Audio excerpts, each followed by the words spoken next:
All right, here we go. Welcome into the San Francisco 49ers Report by Chat Sports. Chase Sr. here with you. And as always, no matter where you are, how you're tuned in, we appreciate you for making today's show a part of your day.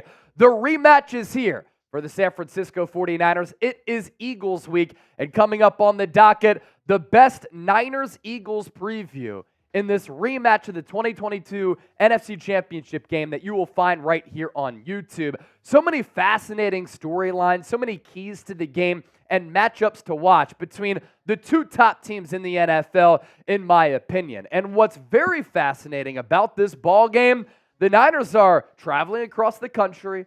They're going to Lincoln Financial Field in South Philadelphia. Yet they are 3-point favorites as of this Monday in this ball game, and the over-under at 46 flat.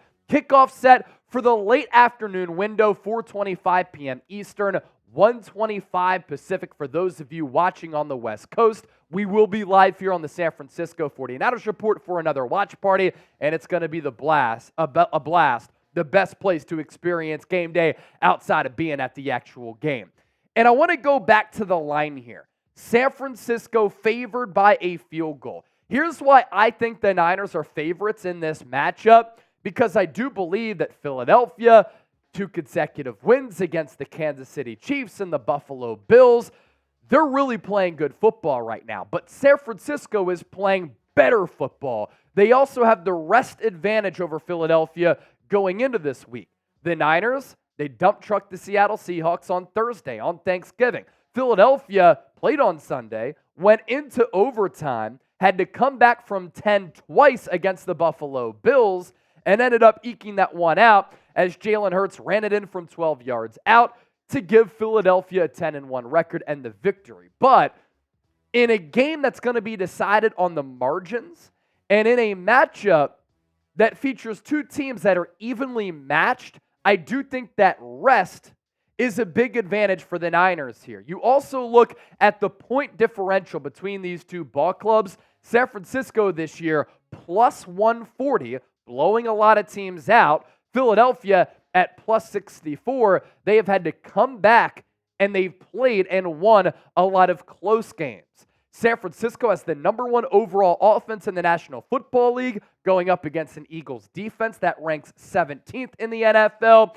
And then for the Eagles offense, they rank 6th. The Niners defense ranks 8th. But over this 3-game winning tear for the Niners, they have been looking and playing like the number 1 defense in the NFL. It is certainly an interesting line because of this as well. The Eagles are the first 10-1 team to be home underdogs in NFL history. This game, of course, has a lot of implications in the NFC playoff picture as well. Philadelphia, with that victory over Buffalo, remains in that top spot in the NFC with the league best record of 10-1. On Thanksgiving, with San Francisco beating Seattle and with the Detroit Lions losing to the Green Bay Packers, San Francisco able to move up to the 2 spot in the NFC. Lions dropped to 3rd. The Atlanta Falcons beat the New Orleans Saints, so they slide into that 4 position in the NFC because the NFC South is so putrid as a division. And then the 3 wildcard teams here. Dallas Cowboys at 8-3, Minnesota Vikings 6-5 going into that Monday Night Football game against the Chicago Bears, and then the Seattle Seahawks, the final wildcard spot at 6-5. Other teams in the hunt, Green Bay Packers, Rams and Saints at 5-6. Buccaneers at 4-7. The Giants technically 2 games back in addition to Washington at 4-8, but I think those teams are cooked. The Niners in a good position here in the NFC. They're also in a good spot in the NFC West. A big reason why that game was so critical to get the dub on Thursday, on Thanksgiving in the Pacific Northwest. Distancing yourselves from the Seattle Seahawks, who the Niners have to play after taking on the Philadelphia Eagles. So they have that 2-game lead atop this division at 8-3. 6-5 is Seattle. Rams hanging tough at 5-6. Cardinals are done at 2-10. And what happens at the quarterback position for Arizona? As for where the Eagles are in the NFC East, they, of course, playing for a lot to hold on to the top spot in the NFC, but also battling with the Dallas Cowboys in the NFC East. As another reminder, going to let you know. We're going to be live on the San Francisco 49ers Report for our Niners-Eagles watch party on Sunday. What I'm thinking of as of right now, hour and a half, maybe even a 2-hour pregame show. We're going to simulcast it on Eagles-Niners. We're going to put these two great fan bases up against one another, and then the game between these two great teams going to take place, and it's going to be awesome. We were certainly robbed last year, back in January, 2022 NFC Championship game, of a potentially all-time great NFC title matchup. Brock Purdy goes down early. Josh Johnson comes in. Christian McCaffrey is having to throw passes in a game that decided who was going to go to the Super Bowl. And I thought then the Eagles and the Niners were on a collision course to play in the NFC Championship game, and they were the two top teams in the NFL, not just the NFC. And right now, with how both teams are playing, with how stacked both of these rosters are, I think that right now, in the 2023 season, San Francisco and Philadelphia, the two top teams in the NFL once again. And we will see a bunch of great players take the field in Philadelphia on Sunday. It's one of the reasons why I'm so jacked up about this matchup. There are a litany, a plethora of future Hall of Famers, All-Pros, Pro Bowlers, and high-level players on both sidelines here. Trent Williams, best left tackle in the game. I think that he's a future Hall of Famer. Fred Warner, best off-ball linebacker in the NFL. I think he's a future Hall of Famer. The same can be said for Christian McCaffrey, who's the best running back in the NFL right now. Nick Bosa, defending Defensive Player of the Year. He continues on this trajectory. He'll be a Hall of Famer. George Kittle has a case to be made if he can continue to sustain his very solid level of play for the next few years. Deebo Samuel, one of the most unique weapons in the sport. Brandon Aiyuk, I think, has emerged as a top 10, top 15 wide receiver. Dre Greenlaw, right now one of the best off-ball linebackers in the game.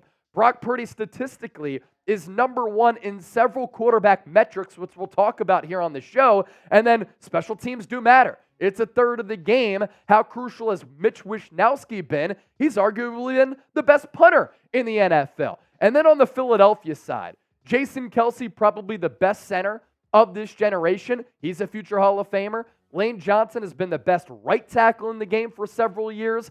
Jalen Hurts is the leader to win NFL MVP right now. A.J. Brown, a top 2 wide receiver. Devontae Smith, as good of a number 2 as it gets across the NFL. Hassan Reddick, he's been one of the top edge rushers in the game the last few years. Fletcher Cox has been in the league for more than a decade. He's one of the best Eagles defenders of all time. Darius Slay still playing and operating like one of the top corners in football. Jake Elliott, the most clutch kicker in the NFL, 8 for 8, less than 2 minutes when the game is either tied or the Eagles are trailing. And then Kevin Byard, who the Eagles picked up a couple of weeks ago via a trade going into the NFL trade deadline, is a former 2-time All-Pro in the NFL. And then the coaching matchup has to be discussed as well. You have Kyle Shanahan, the whiz kid, who's been the head coach of San Francisco since 2017. Remember when he was below 500 for so long? Well, the last 2 years have allowed his record to get a boost and a bump. 60-49. He is 6-3 in the playoffs, and I know a lot of Niner fans don't like head coach Nick Sirianni. I personally appreciate his realness and authenticity, and he's doing a damn good job of winning. 33-12. He is 2-2 in the playoffs, with Philadelphia going to the Super Bowl last year. Kyle Shanahan has made it to the NFC Championship game 3 times in the last 4 years. And you got to compare the differences in the coaches here.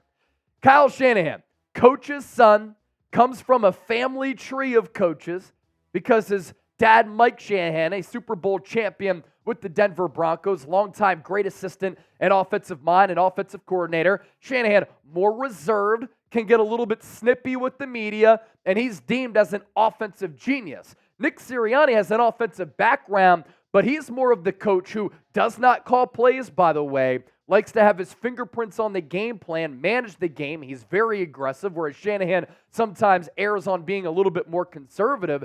Sirianni has instilled a swagger and a winning culture in that Eagles locker room. He has a personality where he will chirp with fans, just like Mike McDaniel was doing on Black Friday. So two different styles as far as the person, the personality, but also coaches, both though developing pretty good coaching trees. In comparing the quarterbacks, let's get to that next, because this matchup, of course, a really good one between Brock Purdy and Jalen Hurts on top of the overall great talent that's going to take the field on Sunday. Brock Purdy has been unbelievably efficient, and he is atop the NFL in many passing categories. He was Mr. Irrelevant, chosen in the 7th round. Jalen Hurts, kind of an underdog story as well. He was a 2nd-round pick. A lot of people didn't think that he was going to be a good quarterback at the NFL level, just like Brock Purdy. And this year, he has been extremely clutch to the point where when the Philadelphia Eagles have been down, that's when he's playing his best football, putting up absurd numbers as we're about to break down here on the show. But when playing from ahead, Jalen Hurts has actually been a pretty mediocre quarterback this year. And I think whichever quarterback plays better might be able to make the argument that they deserve to be the NFL MVP this year in 2023, with how many implications are involved in this game between Philadelphia and San Francisco. You look at the side-by-side matchup, I think Hurts and Brock Purdy already 2 MVP candidates. They are top 6 as we're about to break down. Hurts completing 67.5% of his passes. Brock Purdy, 70%. That's number 1 in the NFL. Hurts has thrown for nearly 2,700 yards. Purdy, almost 2,900 yards per attempt. Hurts a really good number at 7.5, but Brock Purdy, almost 2 yards more on his yards per attempt this year. That is by far and away number 1 in the National Football League. On total touchdowns, this includes rushing touchdowns for both players, Jalen Hurts has 29 touchdowns to 10 picks. Brock Purdy, 21 touchdowns to 6. He's obviously not the running threat that Jalen Hurts is. And then when it comes down to quarterback rating, Hurts checking in at 94.8, Brock Purdy at 112.3, which is certainly a great number for Mr. Irrelevant. And then you take a gander at the NFL MVP odds. Again, I think the winner of this game going to have an argument to be made that they deserve to be the NFL MVP if they end up playing well, just because of how meaningful this game is going to be. Hurts at plus 150. He's ahead of Patrick Mahomes at plus 350. Dak Prescott, 6-1 odds, followed by Lamar Jackson, Tua Tagovailoa. And I honestly think this is pretty good value. 14-1 odds for Brock Purdy. Let's say San Francisco wins out. He continues to sling it. You put $1 down, you get 14 back. I might have to make that bet, honestly. Purdy, Mr. Efficient. Jalen Hurts, Mr. Clutch Gene. Purdy is number 1 in the NFL among all quarterbacks in completion percentage, in yards per attempt, in QBR, in quarterback rating, in air yards per attempt. He is 8th in yards thrown through the air. And then here's where he stands with the certain metrics when targeting specific areas of the field. 10 to 19 air yard throws, number 7. 20 to 29, number 3. 30 to 39, number 4. 40 to 49, number 3. I think Hurts has the MVP edge right now because he has better wins. They've been a little bit more dramatic. But again, the case of draftism for Purdy has led to him not getting enough credit nationally.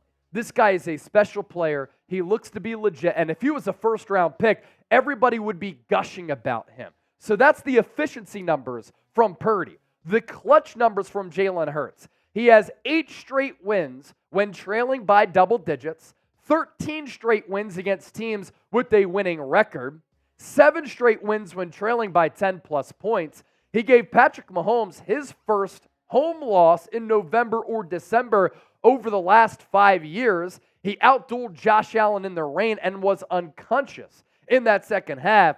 And Hurts, the youngest quarterback ever to start 9-1 or better in back-to-back seasons. I don't want to hear that the Eagles get all these officiating calls. When you watch the game from an unbiased perspective, there are officiating calls that can change the outcome of games that are called on both teams. The fact that Hurts is able to win this much, officiating ain't deciding that. But what's crazy here, Hurts' quarterback rating, when he is winning, when the Eagles are ahead, is 65.9.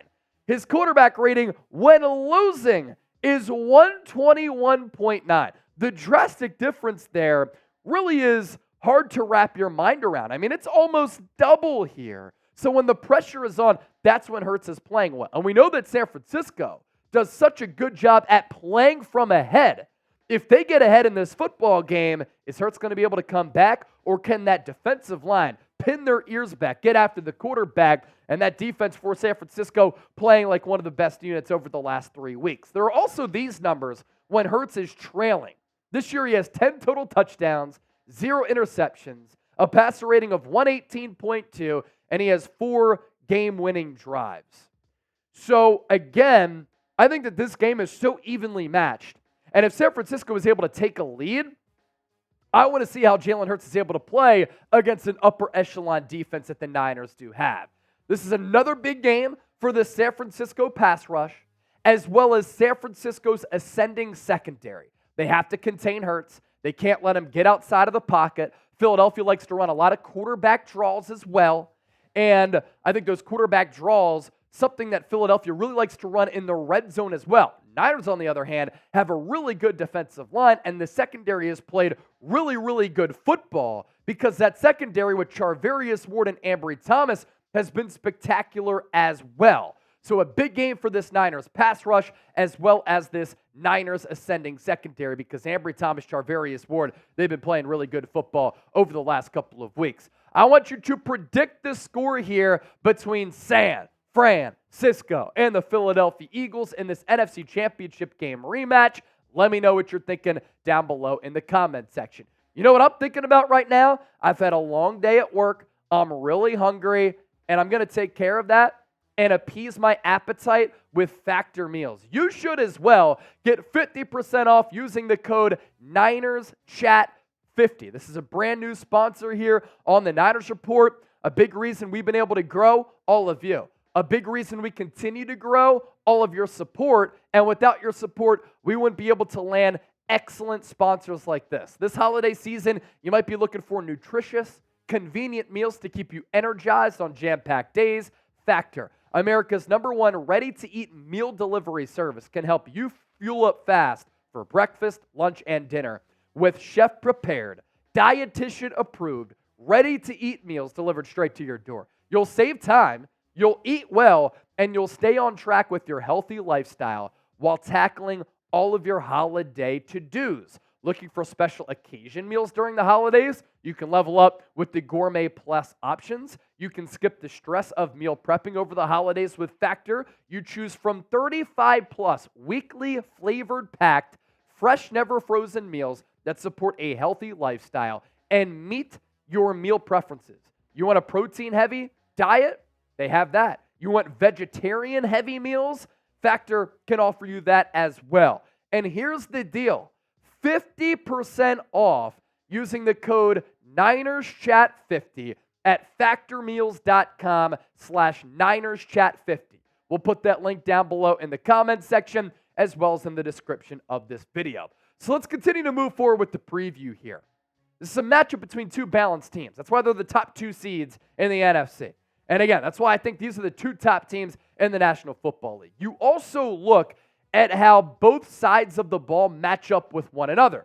First, the Niners offense against the Eagles defense. I'm going to go with San Francisco having the edge here due to personnel, due to production, due to coaching with head coach Kyle Shanahan. And this Eagles defense, they were #1 in sacks last year with 70. They're not generating nearly as many sacks as a year ago. San Francisco's offense, 3rd in points per game, and it's tied actually with Philadelphia, 28.2. 3rd in yards per game, 2nd in yards per play, 5th in 3rd down percentage, 7th in red zone percentage. That means anytime you get into the red zone, how many times are you converting those red zone trips into touchdowns? So San Francisco, #7 there, that's really good at 61+%. The Eagles defense, on the other hand, they're giving up 22.4 points per game. That's 20th in the NFL. They're giving up a lot of yards, 19th. Yards per play, smack dab in the middle of the NFL, 16 among 32 teams. 3rd down percentage, they've been one of the worst teams in the NFL. This is a way that San Francisco can win this football game if they keep drives going, keep Jalen Hurts off the field, and convert on third downs. And then Philadelphia as a red zone defense, struggling as well. As for the Eagles' offense against the Niners' defense, Philadelphia averaging 28 points per game. That's third in the NFL. Again, tied with San Francisco. They're ninth in yards per game, 10th in yards per play. Number 3 on third down percentage. They've dropped from number 1 over the last couple of weeks, and when they get in the red zone, very, very good at 62.8. Niners defense, number 1 in points per game allowed at 15.5. They're going to have to be on their A game with all the weaponry and the talent on that Eagles sideline. Number 5 in yards per game. Under 300 in today's NFL is very, very impressive. Number 5 in yards per play as well. San Francisco's defense, I think, has to do a better job at getting off the field on third down, but they are doing a good job of keeping teams from scoring touchdowns when they get into the red area. There are so many great matchups to watch in this football game. I have 5 of them specifically that I want to break down for our preview here. The Eagles' defensive line against the Niners' offensive line. While I give the Niners' offense the edge, I give the Eagles' defensive line the edge here just because San Francisco has failed to invest in their offensive line. And last year in the NFC Championship game, frankly, to be honest with you, I thought San Francisco got their asses kicked in the trenches. The Eagles are tied for 11th in sacks this year with 32. They are 5th in pass rush win rate at 51.1%, yet they rank 28th in pressure percentage and 21st in sack percentage. A lot of Philadelphia's sacks have come at critical junctures of the football game. Against the run, the Eagles are tied for 11th in yards per rush allowed at 4.1, 12th in defensive rush play success at 61.5%, but they do rank 2nd in run stop win rate. So San Francisco, if they're able to establish the run against one of the top rushing defenses in the NFL, that can set up the pass for Brock Purdy. Specifically, it's the play action offense for San Francisco that benefits if you can establish the run against an Eagles defensive line that has some dogs and some beefy cats on the interior with Jalen Carter, Jordan Davis, Fletcher Cox, and then they have some really good edge rushers as well. Matchup to watch number 2, it's the Yak Kings for San Francisco against some really good tacklers for Philadelphia. Some more really good in-depth knowledge here. San Francisco's ability to pick up yards after the catch can turn what was going to be a minimal play into a splash play and an explosive. But Philadelphia's done a good job at limiting yards after the catch. Philadelphia allowing the 3rd fewest yards after the catch per reception in the NFL at just 4.37. That's good coaching, that's good tackling. They're the best in the league by giving up the lowest yards after contact per game and per play in the league. The Niners, though, lead the league in yards after contact per game as well as per play. I know that Deebo Samuel's been looking forward to this matchup ever since losing the NFC Championship game. The same can be said for George Kittle and Brandon Aiyuk and everybody else on this Niners roster. What's going to win out here? The Niners' talent and ability to accumulate yards after the catch, or is Philadelphia going to limit them by tackling well? I think the wide receivers against the cornerbacks on both sidelines is going to be a critical matchup in this game as well, because both teams have some question marks in that secondary. I love how Charvarius Ward and Ambry Thomas have played, but can they stick with A.J. Brown as well as Devontae Smith and potentially Dallas Goedert if he returns throughout the course of a 60-minute game? But then for Philadelphia, James Bradbury has been picked apart this year. Darius Slay is still playing at a really high level, but how do the Eagles' corners match up, and can they stick with Deebo Samuel, Brandon Aiyuk, as well as George Kittle? You look at the Eagles' offense through the air, top 3 receiving threats here. A.J. Brown having a great year. 73 catches, more than 1,000 yards, 7 touchdowns. He's been held in check the last 2 weeks. Can San Francisco do that again for a 3rd week? Devontae Smith has really started to come on the last 5 games after a slow start. 55 grabs, 738 yards, and 5 touchdowns. And then Dallas Goedert suffered a forearm fracture in week 9. There is a chance, and a slight chance, that he might be able to play. Really good blocker. I'd say he's the best all-around tight end as far as catching the ball and blocking behind George Kittle in the NFL. And then you look at the Niners through the air. Brandon Aiyuk, George Kittle, and Deebo Samuel, really special weapons for Brock Purdy, and obviously a big reason why Purdy's been able to have so much success as well. Aiyuk leading the team in receiving yards. He is one behind George Kittle in overall receptions, and then him and Kittle tied at 5 touchdowns apiece. For Aiyuk to be top 10 in receiving yards in a run-heavy offense with all of these weapons is really impressive. I think it's the best year of his career. Kittle with 46 grabs for 667 and 5 tutties. And then Deebo Samuel, 34 catches, 474 yards, eating a turkey leg coming off of that field at Lumen Field in Seattle on Thursday night. Big game for him. And I know that with his ability to instill toughness and a swagger for this Niners offense against an Eagles team that has a lot of that, another thing that I'll be looking out for. George Kittle against the Eagles linebackers. Let's get to that matchup as well. Zach Cunningham, hurt for the Eagles, hamstring injury against Buffalo. They're already without Nakobe Dean, who's on IR for the second time this year, with a foot injury. The Eagles are very thin at the linebacking spot. Nicholas Morrow has allowed a very high passer rating in coverage this year. Philadelphia does not have the linebacking talent to cover George Kittle.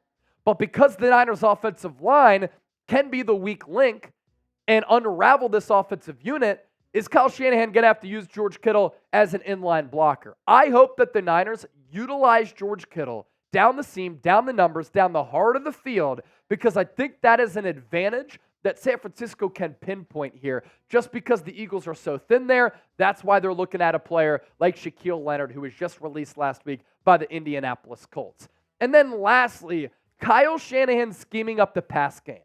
Huge matchup for Brock Purdy here. And just like I predicted going into that Bucs game, when I said San Francisco might have to win on the back of Brock Purdy throwing the football, because the Bucs had one of the best defensive lines at stuffing the run in the NFL, Philadelphia has a great defensive line at stopping the run. And when you think about some of the ways that the Eagles play defense, I want to see Kyle Shanahan get creative, and I want to see him scheme up this pass game to really benefit Brock Purdy, to give him some open looks in a variety of ways with the play calls and the play designs. Here's what I mean by that. The Eagles are allowing a QBR of 75.3 in man coverage this year. That is 29th in the NFL.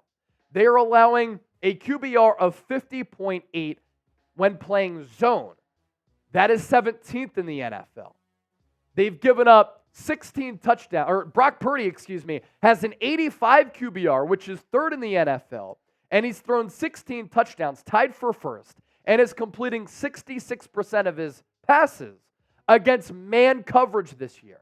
So I want to see Shanahan come up with a creative game plan to take advantage of the Eagles in what has been a porous man defense, but also a very mediocre zone defense as well. And I can only guarantee you that's going to be a part of the conversations throughout this week in game planning preparation for Brock Purdy, Kyle Shanahan, and this whole offensive staff to try to find ways to really exploit what the Eagles do not do well in that secondary. A passing defense for the Eagles, by the way, that's been one of the worst in the NFL this year. If you are a true football fan and you are not a casual, this game features everything that you want in a regular season tilt.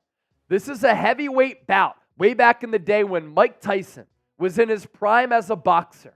Both of these teams are going to lace them up. Both of these teams are physical. Both of these teams are multiple. Both of these teams are extremely well coached with so much talent. And the TV ratings for this game are going to be great because it has the interest of people all across America and across the world. And it's an absolute blessing to be able to talk about this game and have this platform to do it right here on the San Francisco 49ers Report. So with that, who you got on Sunday? We're going to continue to preview this game all throughout the week, providing you with the best coverage. Give me an SF or a PHI. As always, we appreciate you for watching, and we hope you enjoyed the show.